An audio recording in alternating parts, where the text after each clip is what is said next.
तुलसी का प्यारा वचन, ये है वचन प्यारा। परमेश्वर के धन्य नाम की महिमा हो। प्रभात मनन के सत्र 1913 में आप सभी का बहुत ही विनम्रता के साथ स्वागत करता हूं। आइए आज को मनन के लिए हम पढ़ते हैं इब्रानी अध्याय 7 पद 18 और 19। इस प्रकार पहली आज्ञा निर्बल और निष्फल होने के कारण लोप हो गई, इसलिए कि व्यवस्था ने किसी बात की सिद्धि नहीं की और उसके स्थान पर एक ऐसी उत्तम आशा रखी गई है जिसके द्वारा हम परमेश्वर के समीप जा सकते हैं। इब्रानी के लेखक पुनः हमें याद दिला रहा है कि न्याय व्यवस्था निर्बल और निष्फल क्यों थी। यहाँ न्याय व्यवस्था के निर्बलता और निष्फलता की चर्चा करते समय हम ये नहीं भूले कि लेखक के द्वारा यहाँ बताए गए निर्बलता और निष्फलता परमेश्वर की ओर से नहीं बल्कि मनुष्यों की ओर से है। हम इस बात की चर्चा पूर्व में भी की हुई है कि न्याय व्यवस्था परमेश्वर के नैतिक स्वभावों की परिपूर्णता को प्रकट करती है, इसलिए ही न्याय व्यवस्था अपने आप में परिपूर्ण है, अर्थात परमेश्वर की परिप्रेक्ष्य।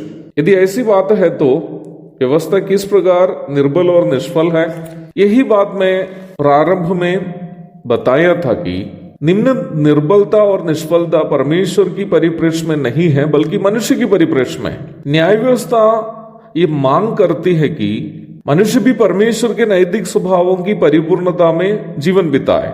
लेवी व्यवस्था 19:2, व्यवस्था विवरण 18:13।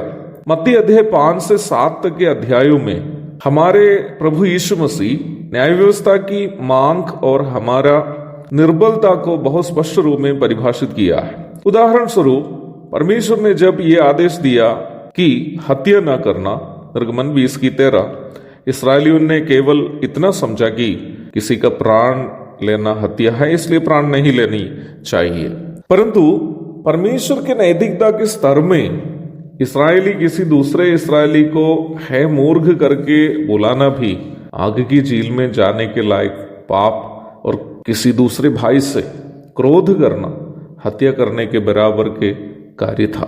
मत्ती 5:22।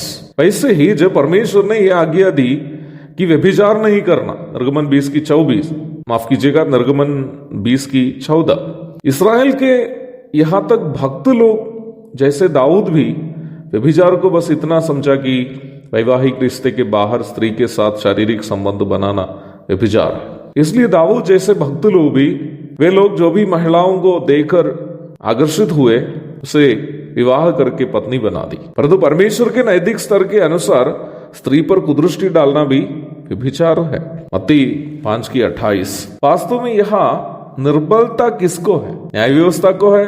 कभी नहीं, बल्कि न्याय व्यवस्था को अपने जीवन में लागू नहीं कर पाने वाले मनुष्य में निर्बलता था। मनुष्य क्यों व्यवस्था की बातों को अपने जीवन में लागू नहीं कर पा रहा था? क्योंकि पाप से प्रदूषित निर्बल शरीर में वास करने के कारण परमेश्वर के नैतिक स्वभावों की परिपूर्णता को जो व्यवस्था में आलेख किया है मनुष्य अपने जीवन में लागू नहीं कर पा रहा था, चाहे वो पुराना नियम के संत लोग भी क्यों ना हो। रोमी 7:14 से 23 तक के पदों में पौलुस यही बात को समझाया है। व्यवस्था उत्तम होने पर भी यदि मैं उसे अपने जीवन में लागू जब नहीं कर पाता हूं तो वो बात भी मेरे दुर्बलता के कारण मेरे लिए निष्फल है, अर्थात फल रहित है। व्यवस्था अच्छी है परंतु मेरे निर्बलता व्यवस्था की बातों को मेरे जीवन में लागू करने में मेरे शरीर को असमर्थ कर दिया। आप सभी ये बात जानते हैं कि अंडा एक उत्तम भोजन वस्तु है और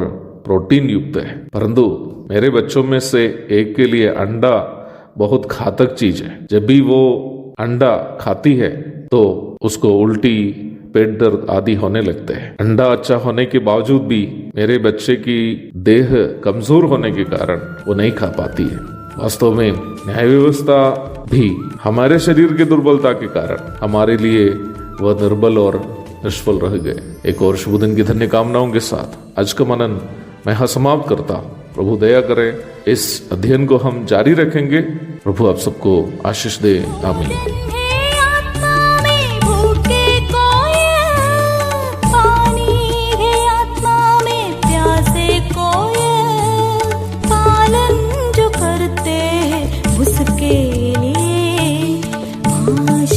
पाने का साधन है।